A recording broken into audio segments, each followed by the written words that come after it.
भुलविणारे, फसविणारे सर्व काळात असतात. असे लोक स्वभावाचा, दुर्बलतेचा फायदा उठवतात. त्यातूनच लोक गळाला लागतात. याविषयीचे एक मानसशास्त्र असते, ते नीट ओळखायला हवे. ज्ञान ही जगण्याची अर्कशाळा व्हावी.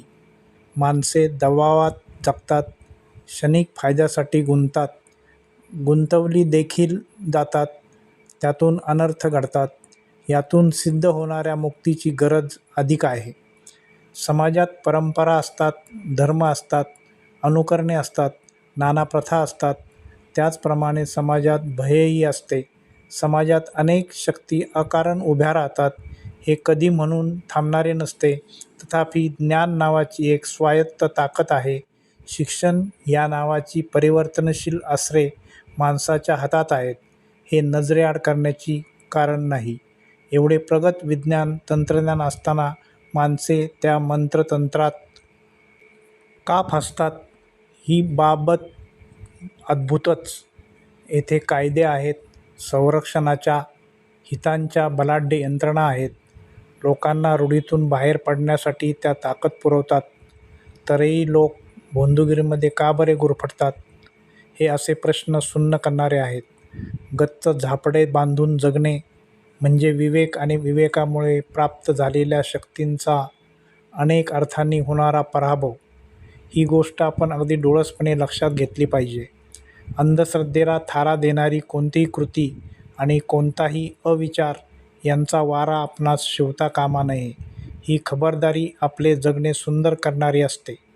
हे खरे की बेसावधपणाचे फायदे उपटले जातात, आमिषे दाखवून गंडवले जाते, एकटेपणाचा फायदा घेऊन थेट लुटले जाते, अंधार निर्जन भाग लक्षात ठेवून अन्याय अत्याचार केले जातात. अशा असंख्य कृत्या करून जगात बदमाशांचा हैदोस निरंतर सुरू असतो. पण म्हणून जगणे सोडून देता येत नाही, घराबाहेर पडायचेच नाही असे होत नाही. सगळ्या भयावर, दडपणावर, दहशतीवर आपल्याकडे जालीम उपाय आहेत. फक्त होला हो आणि नाहीला नाही म्हणण्याची बळ आपण गमावता कामा नये. आपण अत्यंत प्रगल्भ अशा काळामध्ये जगतो. विज्ञान, संस्कार, विचार यांना धरून असलेल्या लोकशाहीचे आपण सच्चे पाईक आहोत. कोणीही येईल आणि टपली मारून जाईल हे आपण चालू द्यायलाच नको. कुठल्याही संशयास्पद वरलिया रंगाला कधीच भुलायला नको. कुठल्याही भोंदूगिरीला आणि तशा कसल्याही सोंगाढोंगाला आपण बळी पडायला नको. संत चोखामेळा यांच्या एका अभंगाचे स्मरण या निमित्ताने होते. माकडाचे परी हालविती मान, दावी थोरपण जगामध्ये. स्वहिता मुकले, स्वहिता मुकले, बळे झाकी डोळे नाक धरी. माळा आणि मुद्रा दाविता ती सोंग, डोलविती अंग रंग नाही. पोटाचा पोसणा विटंबना करी, भीक दारोदारी मागत असे. चोखा म्हणे ऐसा जगामध्ये भोंदू, तया कोण साधू म्हणे देवा. संत चिंतनातील सार एवढेच की आपण सत्य आणि भ्रम ओळखण्याचा विवेक सलामत ठेवावा. जगात वावरताना भूल आणि मूळ ओळखले पाहिजे.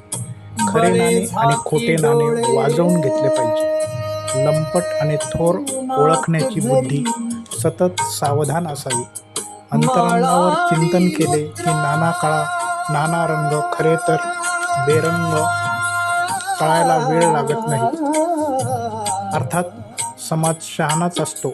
एकंदर समाजाचे शहाणपण श्रवण, वाचन, कृती, अनुभव, अनुकरण अशा 5 मार्गांनी पुढे पुढे संक्रमित झालेले असते. अशा ह्या संक्रमणाची गती अजून प्रचंड वाढो एवढी अपेक्षा. डॉक्टर केशव सखाराम देशमुख यांच्या लेखातून. धन्यवाद.